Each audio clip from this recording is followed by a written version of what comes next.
Am I allowed to eat that? I get that question a lot, especially as I stand in my little garden here where I grow my organic thyme. So people ask me all the time, speaking of time, am I allowed to eat that? And I hate this question. I absolutely hate this question. Well, because first of all, normally you know the answer. Like we all know what's good for you, what's not good for you. And here's a helpful hint: if a food label says healthy or good for you, it's not healthy or good for you. You never see anybody marketing tuna or salad as healthy. People know it's the better option. Or veggies. You don't have to you don't have to question whether it's healthy or not. It's a stupid question because you should know the answer for one, and for two, it really depends on your calories. And I'm not a calorie counter, but with the one meal a day or the fasting, you can sneak in your favorite foods and still be under your calories. Especially if you're taking my advice, you're living an active lifestyle, you're drinking black coffee, sparkling water, and your calories are down. You can have some snacks, but then of course, certain foods will put you over your calories and you'll gain weight. So my thing that I do is I set the protein first rule. So I make sure I get a lot of protein in first. So that's the boring food, your chicken, your tuna, your tofu, your beans, whatever you do. Get that in first.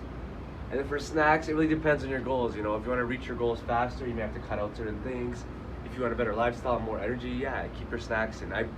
Normally I do have my snacks, unless I'm doing an extreme cut for like for like a wrestling show or like an event. You want to kind of obviously lose your like get a nicer chest or something. You gotta obviously cut down the carbs. You know that, it's common sense.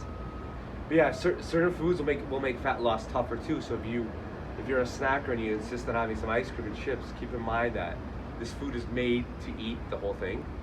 I don't know about you guys, but I'm not a two chips kind of guy. I know some people that are. I know people that can actually open a bag of chips, have a few, put it away. Not me. I have the whole thing. I chug that thing. So the beauty of fasting is that you can have anything that you want. You just can't have everything that you want.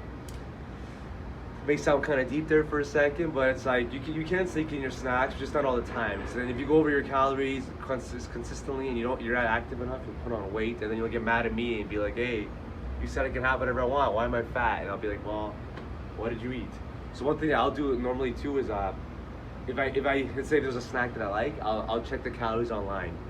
So I'll go online, I'll see how much calories is in a pizza or something, and let's say a slice of pizza can only have like 400 or 500 calories.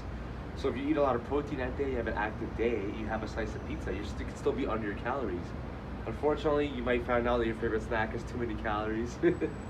So I'm not about restrictive diets, but I also want you to know what you're putting into your body. Try to think about what, like, is there protein in it? Is it just for the soul? Which is cool, you're allowed to eat for the soul, but is it really necessary that day? Can you delay it a bit? Can you have a cheat day once a week? Can you try to be as good as many days in a row as possible?